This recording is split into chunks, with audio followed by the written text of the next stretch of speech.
A man in Texas recently sprinted away from law enforcement because he believed, with his whole chest, that a horse was about to sniff out his narcotics. Not a German Shepherd, not a Belgian Malinois, a horse. The kind that eats hay and occasionally stars in Western films.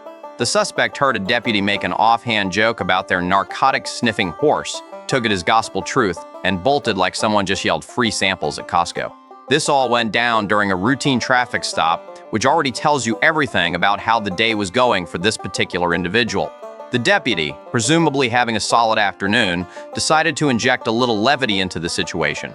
Cops do this sometimes. Crack jokes to lighten the mood, build rapport, maybe get someone to relax. Standard community policing. So the deputy gestured toward the mounted patrol horse standing nearby and casually mentioned it was trained to detect drugs. A throwaway line.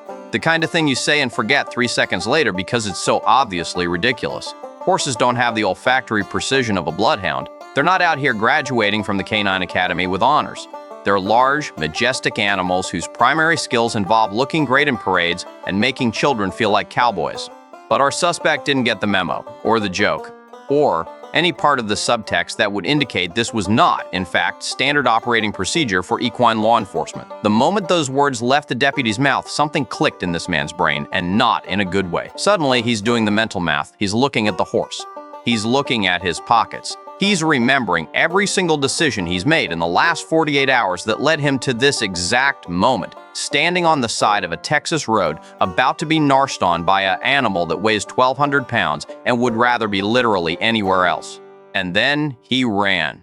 Not a casual, let me step away for a second kind of movement, a full-on sprint, the kind of running that suggests genuine fear, the kind that says, I have to get away from this highly trained four-legged officer before it starts pawing at my cargo shorts. The deputy, who was probably mid-chuckle at his own joke, suddenly had to process the fact that his comedic timing had just initiated a foot chase. The horse, for its part, was likely just standing there, unbothered, possibly wondering when lunch was happening. Completely unaware it had just been promoted to narcotics detective in the mind of a fleeing suspect. Now, credit where it's due, the human body is capable of remarkable things when fueled by panic and misunderstanding. This man was moving. He was committed. He had a plan, and that plan was get as far away from the horse as possible before it starts using its special nose powers. There was no moment of reflection, no pause to think, wait, is this real? Just pure, uncut survival instinct triggered by a joke he absolutely should not have taken seriously. Eventually, reality caught up. The man was apprehended, not by the horse, obviously, but by actual deputies who were now dealing with the logistical headache of explaining that no, horses are not part of the drug task force. And yes, he just incriminated himself by running from a barnyard animal.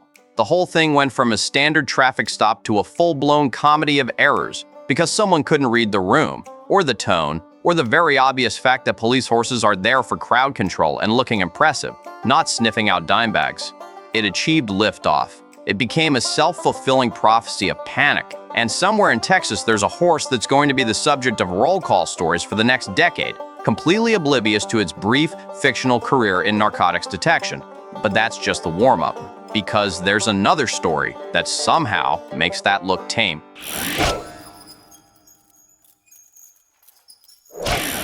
So that Texas situation was a masterclass in misunderstanding. But if there's one state that consistently operates on a completely different wavelength from the rest of the country, it's Florida.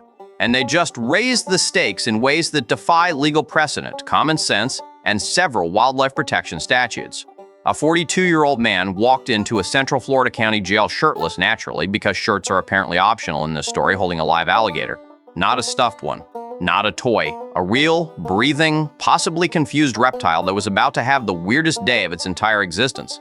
The man stormed through the lobby doors and immediately started making demands. Specifically, he wanted officers to release his cousin immediately.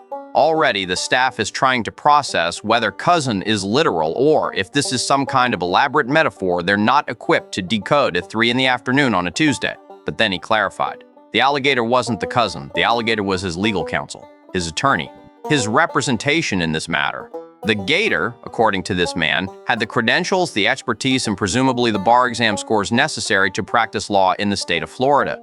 The jail staff, who have seen a lot in their careers, this is Florida after all, were now staring at a man clutching a reptile like it's a briefcase full of legal briefs and wondering what their training manual says about this exact scenario. The staff, maintaining remarkable composure given the circumstances, politely asked him to leave. Standard protocol when someone shows up with unauthorized wildlife and questionable legal theories.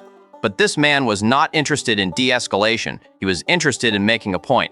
So he slammed the alligator onto the reception counter because nothing says I'm serious about my legal argument like using a living creature as a gavel, and shouted at full volume, "This gator passed the bar. Not this gator is trained. Not this gator understands contract law.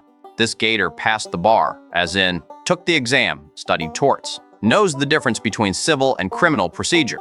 The implication here is that somewhere in Florida there's an alligator with a Juris Doctor degree, and this man was the only one brave enough to retain its services. The jail staff, who were probably reconsidering every career choice that led them to this moment, still did not budge. So the man decided to take matters into his own hands, literally. He attempted to climb over the reception desk, presumably to conduct his own jailbreak while his reptilian legal team provided moral support, precedent, a distraction. It's unclear what the strategic value of the alligator was at this point, but the man was fully committed to the bit. Deputies wrestled him down, which must have been a logistical nightmare given that one hand was still holding an alligator that absolutely did not sign up for any of this.